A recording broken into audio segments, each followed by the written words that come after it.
नमस्ते। आज हामी सेयर अल्फा एपमा कसरी पोर्टफोलियो इम्पोर्ट गर्ने भनेर हामी सिक्दैछौँ। त्यसको लागि तपाईँहरूलाई 2 टा फाइल चाहिन्छ। एउटा टिएमएसबाट फाइल चाहिन्छ र अर्को मेरो सेयरबाट फाइल चाहिन्छ। सुरुमा हामी टिएमएसबाट हामी कसरी फाइल एक्सपोर्ट गर्ने भनेर सिक्दैछौँ। त्यसको लागि सुरुमा आफ्नो ड्यासबोर्डमा लगइन गर्नुहोला र यस्तो ड्यासबोर्डमा आइपुग्नुहोला र यसमा साइड नेभिगेसन बारमा हाम्रो ट्रेड म्यानेजमेन्ट भनेर देख्न सक्नुहुन्छ। त्यहाँ एकचोटि क्लिक गर्नुहोला र त्यहाँ क्लिक गरिसकेपछि हाम्रो हिस्ट्री ट्रेड बुक भनेर छ है।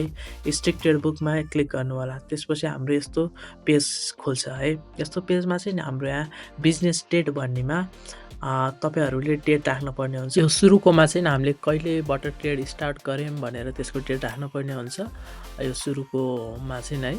अनि अर्को हाम्रो सेकेन्डकोमा चाहिँ आजसम्मको अथवा हाम्रो कहिलेदेखि कि कहिलेसम्मको डेट निकाल्ने भनेर हुन्छ है। अब हामीले सुरुमा यहाँ चाहिँ थिचेर या क्यालेन्डरबाट हामीले डेट सिलेक्ट गर्न सक्छौँ है। तपाईँहरूले कहिलेबाट आफ्नो ट्रेडिङ स्टार्ट गर्नुभएको त्यो डेट सिलेक्ट गर्नुहोला। त्यसै गरी यो फ्युचर डेटमा पनि कहिलेसम्मको लाइक ट्रेडिङ स्टार्ट गर्नु। यदि तपाईँहरू कन्फ्युज हुनुहुन्छ के गर्ने भनेर है, मैले यो स्क्रिनमा यहाँ चाहिँ टाइप गरेको छु। त्यही टाइप गर्नुभयो भने तपाईँले तपाईँको भएको सबै ट्रान्जेक्सनहरू एक्सपोर्ट हुन्छ है। स्क्रिनमा हेरेर यो सेम टाइप गर्न सक्नुहुन्छ है। यही टाइप गर्नुभयो भने चाहिँ तपाईँको सबै ट्रान्जेक्सनहरू चाहिँ आउँछ है। त्यसपछि सर्च भन्ने तल बटन छ, सर्च थिच्नु होला। त्यसपछि यहाँ हाम्रो टन्नै ट्रान्जेक्सनहरू लोड हुन्छ है। यहाँ एउटा इम्पोर्टेन्ट कुरा के छ भने हाम्रो पेजमा चाहिँ एउटा पेजमा 10 वटा मात्र आएको हुन्छ है। त्यसैले हाम्रो यो यसलाई चाहिँ हामीले अल गर्नुपर्ने हुन्छ।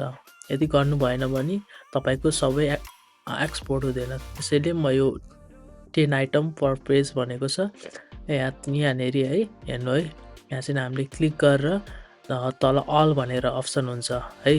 अलमा सिलेक्ट गर्नु होला है। त्यस सिलेक्ट गरिसकेपछि चाहिँ सबै लोड हुन्छ हाम्रो यहाँ अहिलेसम्म हामीले गरेको ट्रान्जेक्सनहरू। यो स्टेप चाहिँ एकदम इम्पोर्टेन्ट छ र मिस नगरिकन राम्रोसँग हेर्नु होला। त्यसपछि एक्सपोर्ट भन्ने एक्सपोर्ट टु एक्सेल भन्ने माथि हुन्छ, त्यहाँ प्रेस गर्नु होला।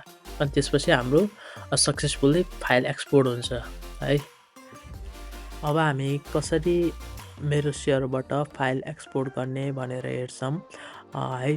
सुरुमा तपाईँले आफ्नो मेरो सेयर लगइन गर्नु होला। लगइन गरिसकेपछि यस्तो हाम्रो ड्यासबोर्ड पेजमा सबैजना आइपुग्नुहुन्छ र हाम्रो यो ड्यासबोर्ड पेजमा माई ट्रान्जेक्सन हिस्ट्री भनेर यहाँ साइडमा छ है। देख्न सक्नुहुन्छ है, साइडमा माई ट्रान्जेक्सन हिस्ट्री भनेर छ है। यहाँ मैले देखाइरहेको छु, यसमा हेर्नु होला है।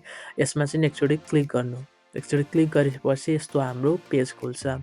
यस्तो पेजमा हाम्रो स्क्रिप्ट र यता डेट छ, त्यो डेटमा थिच्नु होला है।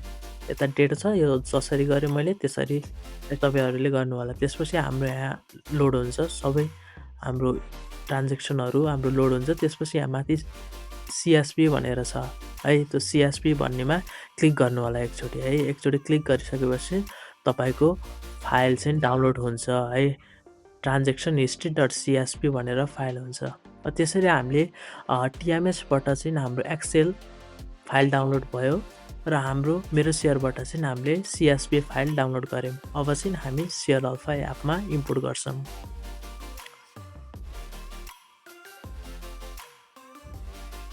ओके, हामीले अब 2टा फाइल डाउनलोड गरिसकेपछि हामी एप खोल्छौँ। यसरी तपाईँहरू आफ्नो एपको होम पेजमा आउनु होला है। होम पेजमा आएपछि पोर्टफोलियो भनेर यहाँ तल छ, त्यो पोर्टफोलियो भन्नेमा थिच्नु होला।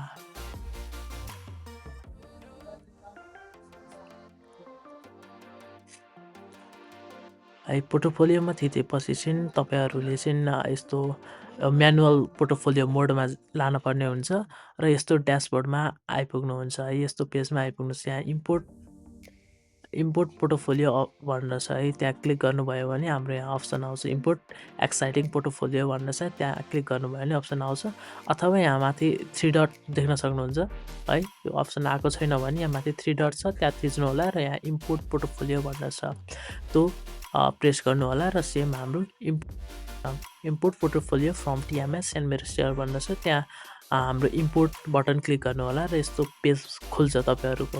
अब हाम्रो 2टा फाइल राख्नुपर्ने हुन्छ। अहिले हामीले डाउनलोड गरेको त्यो 2टा फाइल राख्नुपर्ने हुन्छ। सुरुमा हाम्रो टिएमएसबाट आएको फाइल कुन हो हाम्रो यो एक्सेल भएको होइन, एक्सेल भएको फाइल हाम्रो है। ट्रेड बुक डिटेल्स भनेर छ त्यो फाइल सिलेक्ट गर्नु होला टिएमएसको लागि।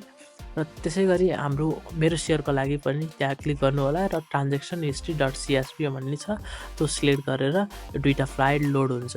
अनि त्यसपछि यहाँ पार्ट्स फाइल भनेर छ बटन है, त्यो प्रेस गर्नु होला र तपाईँहरूको सबै ट्रान्जेक्सनहरू दुईवटा म्याचिङ गरेर डब्लुएससी एमाउन्ट निकालेर सबै यहाँ डिटेल्सहरू तपाईँको आउँछ है। त्यसपछि तपाईँहरूले म्यानुअली चेक गर्न सक्नुहुन्छ, डिलिट गर्न सक्नुहुन्छ अनि तपाईँहरूले चेक गर्न सक्नुहुने भयो है। सबै एकदम करेक्ट छ भनेपछि इम्पोर्ट अल भनेर तल बटन छ है, त्यो क्लिक गर्नुभयो भने यस्तो तपाईँको खुल्छ र सक्सेसफुल्ली सबै ट्रान्जेक्सन इम्पोर्टेड हुन्छ।